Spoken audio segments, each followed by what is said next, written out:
সকাল সকাল উঠে আজকে সারাদিনের রান্নাবান্নাই করে নিয়েছি। হ্যালো এভরিওয়ান, আশা করছি সবাই অনেক অনেক ভালো আছে। নতুন একটা ভিডিওতে সবাইকে অনেক স্বাগত।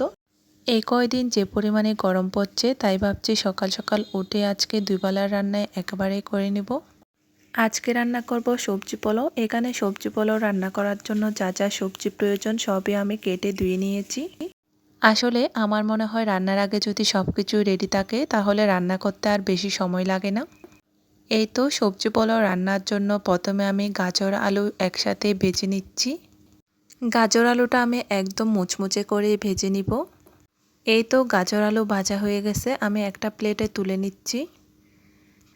এখন আমি বাকি সবজিগুলো একে একে ভেজে নেব। এই তো দিয়ে দিলাম শিম আর বরবটি। আসলে যত সহজেই পারি একসাথে ভেজে তুলে নিচ্ছি। এই তো বরবটি আর শিমটাও আমি ভালোভাবে ভেজে তুলে নিব। সবগুলো সবজিতে আমি হালকা লবণ আর হলুদ দিয়ে ভেজে নিচ্ছি। এই তো শিম আর বরবটিও ভাজা হয়ে গেছে, এখন আমি একটা প্লেটে তুলে নিব। এভাবে করে আমি সবগুলো সবজি কিন্তু ভেজে তুলে নিচ্ছি।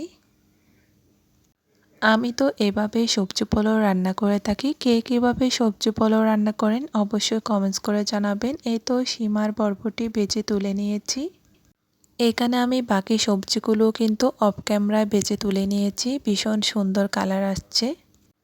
এখন আমি পোলাও রান্না করার জন্য একটা বড় পাতিলের মধ্যে দিয়ে দিলাম গোটা গরম মশলা, তেজপাতা, এলাচ সব কিছু দিয়ে আমি এখন চালটা ভালোভাবে ধুয়ে দিয়ে দিলাম। এখানে আমি হাফ কেজি পোলাওয়ের চাল নিয়েছি। আপনারা চাইলে ভাতের চাল দিয়েও কিন্তু সবজি পোলাও রান্না করতে পারেন। এই তো চালগুলো ভালোভাবে ঝরঝরা করে ভেজে নিয়েছি। এখন আমি ফুটন্ত গরম জল দিয়ে দিলাম পরিমাণ মতো। এই তো পরিমাণ মতো গরম জল দিয়ে হালকা একটু নেড়ে চেড়ে একটা ঢাকনা দিয়ে ফুটে ওঠা পর্যন্ত অপেক্ষা করব। প্রায় 15 মিনিট পরে ভাতের বলক চলে এসেছে, তাই আমি ঢাকনা উল্টিয়ে দেখব।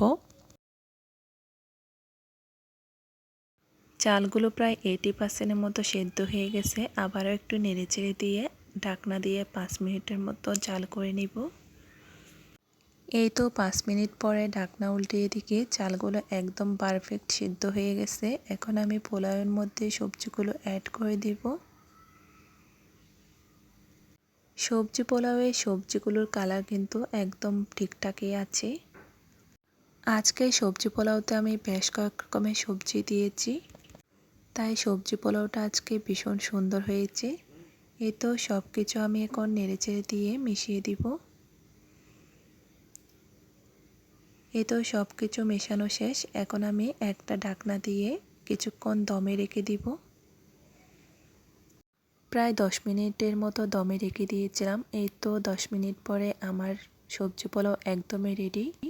সাথে ছিল এই যে বুটের ডাল, বেশি করে টমেটো, কাঁচা লঙ্কা, শুকনো লঙ্কা দিয়ে একদম ঝাল ঝাল করে আজকে বুটের ডাল রান্না করেছি।